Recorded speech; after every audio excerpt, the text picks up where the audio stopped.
iOS 7 is infamously known for being the iOS that made it look that finally removed the skeuomorphic design, made it look much more like iOS looks today. But how does it still usable, and how does it hold up all these years later, nearly 8 years later? So today I'm going to take a look back at. So first up, let's check out. I'm going to talk about the usability of it. So most of the built-in apps work just fine. However, one thing to note is that there is no the Apple TV app is just back then it was just videos where you could rent and buy movies and TV shows and such from iTunes. So there's no Apple TV Plus support unless you go on the web. Yeah, that's what. And also another thing to note is that you're not going to get support for modern things, like you're not going to get instant pairing with AirPods, and you're also not going to get Apple Cards support or anything like that, just basic stuff like that. So the App Store, I mean, it technically does load, but it doesn't actually boot. But you can't install too many apps. You can't install many apps on it without actually going ahead and already have purchased the app, to where you can download an older version, in which case you have to go into the purchase section to do that. And also Passbook does not work too well, because you have to go ahead and install the old versions of apps for like Target, the Target app, for example, which may or may not work. I haven't actually tested that.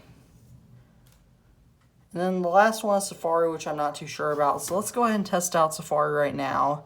Since the iPhone 4 is just sort of slow on iOS 7 naturally, I'm gonna bring the 4 over to the side and focus on the main star of the show the 5. So right here it's loading Google.com.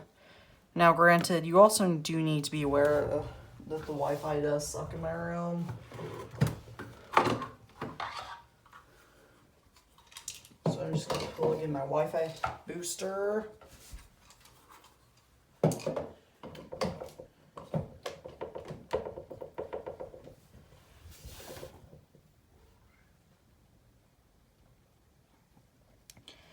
Now I'll go ahead and try to reload Google again to see what happens.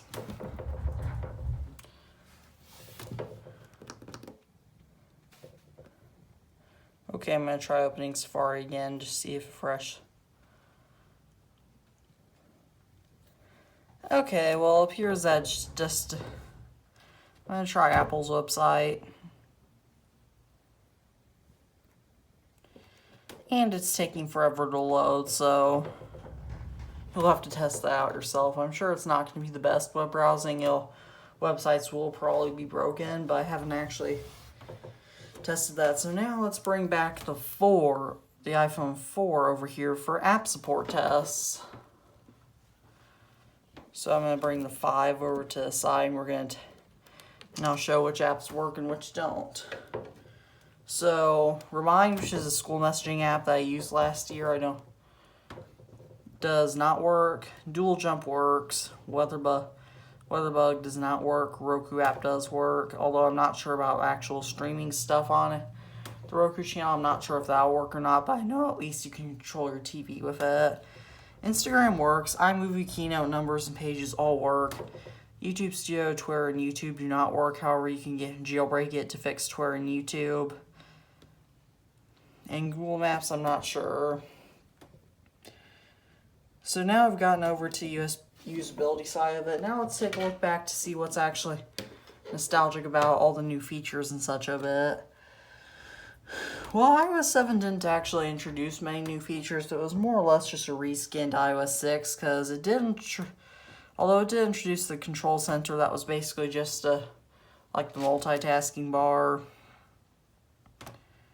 along with the app switcher, which also is very similar to the multitasking bar, as that multitasking bar in iOS 4 through 6 was basically both those things. However, nostalgia-wise, it still does provide some things like a different app switcher UI. a real notification center. I'll just come over to the side, make sure it won't show.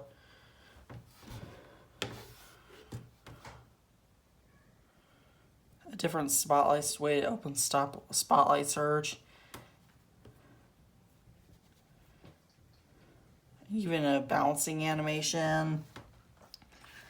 That was pretty cool. And something you probably didn't notice is that in iOS 7.0.x versus iOS 7.1.x, you actually got a different slide to power off UI. I think even the phone app UI was different in iOS 7.0.x, as you can tell.